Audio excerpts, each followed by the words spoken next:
Training method में कल हमने आपको रिवीजन में ये बताया कि कुछ मेथड्स जो हमारी स्ट्रेंथ को डेवलपमेंट करते हैं, जैसे isometric, isokinetic and isotonic exercises मैंने बताया।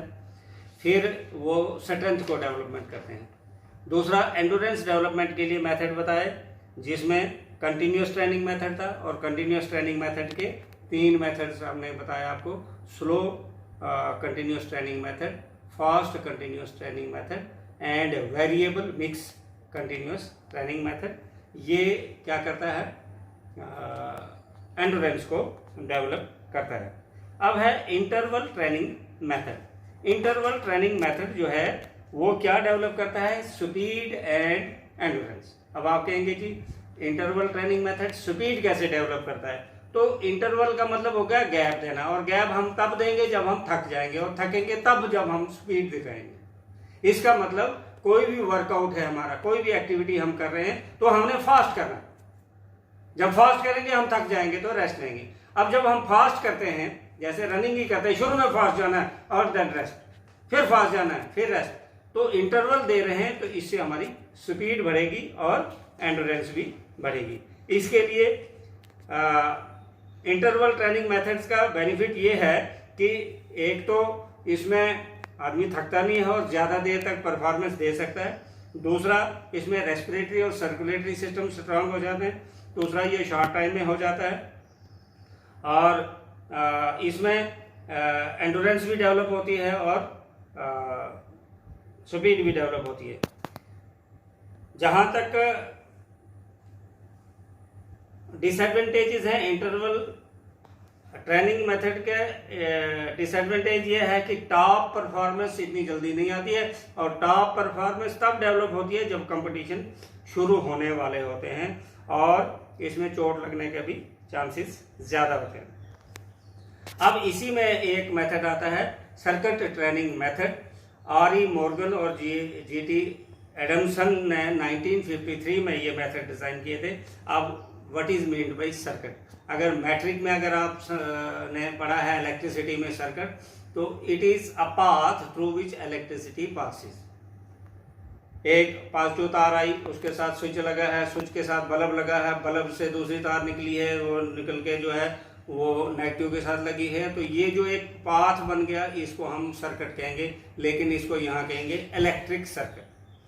अब यहाँ सर्किट ट्रेनिंग मेथड क्यों कहा है कि इसमें उन्होंने कहा कि इंस्टेड ऑफ ग्राउंड में ये जो प्रैक्टिस करने के बेटर ये है कि हम किसी रूम में या किसी एक एरिया में 5-7 एक्टिविटीज़ को किसी एक रिंग शेप में या सर्कुलर मोशन में एक्टिविटीज़ को कंटिन्यूसली जहाँ से शुरू किया था और वहीं पर एंड करेंगे, तो उसको हम बोलेंगे सर्किट ट्रेनिंग मेथड। मतलब जैसे हम स्टेशन बना देते हैं, 5 स्टेशन बना देते हैं कि हम पहले स्टेशन पर जी पुशअप निकालेंगे, दूसरे स्टेशन पर जी हम ये रनिंग करेंगे, तीसरे स्टेशन पर जी हम ये बैक पुशअप करेंगे या बेंच प्रेस करेंगे।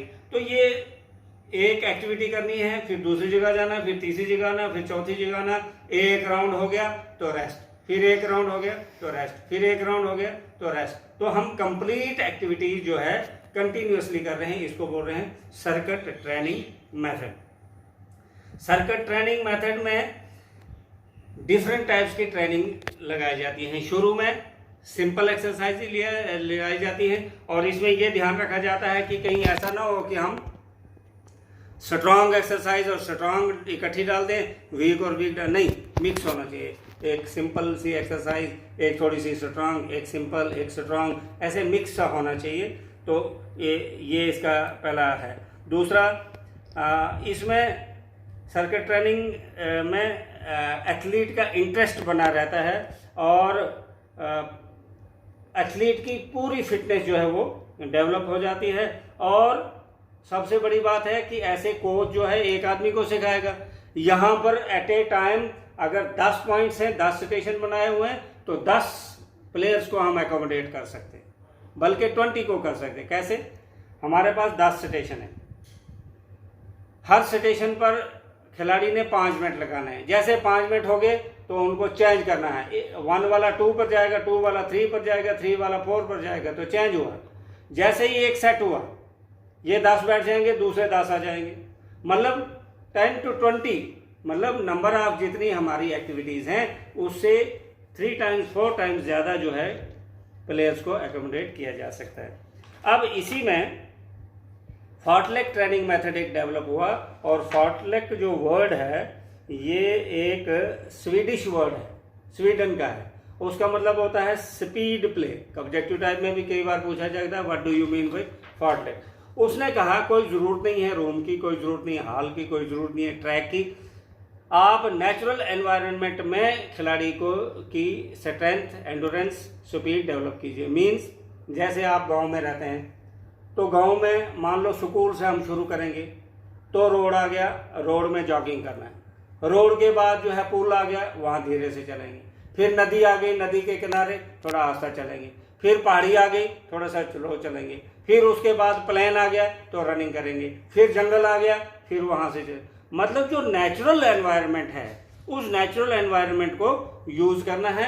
नेचुरल एनवायरनमेंट को यूज़ करते हुए उसमें कहीं जॉगिंग भी होगी, कहीं रनिंग भी होगी, कहीं फास्ट रनिंग भी होगी, कहीं वॉकिंग भी होगा, और कहीं हमारा एक तरह का जो लेग्स की एक्सरसाइज है वो भी होगी।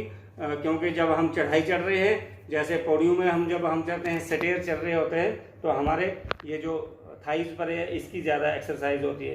तो इस तरह से ये जो एक्टिविटीज़ नेचुरल एनवायरनमेंट में, जिसमें फॉरेस्ट भी आएंगे, नदी भी आएगी, रोड भी आएंगे, फुटपाथ भी आएगा, कीचड़ भी आएगी, डस्ट भी आएंगे, तो इस नेचुरल एनवायरनमेंट में ये जो हम डेवलपमेंट कर रहे हैं, दिस इज़ फॉर्टलेक ट्रेनिंग मेथड।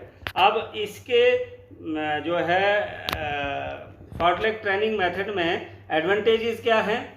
सबसे पहला एडवांटेज ये है कि नेचुरल एनवायरनमेंट है और इंटरेस्ट बना रहता है, आदमी एनवायरनमेंट का भी नज़ारे लेता रहता है और बोर नहीं होता है, एडवेंचरस भी होता है।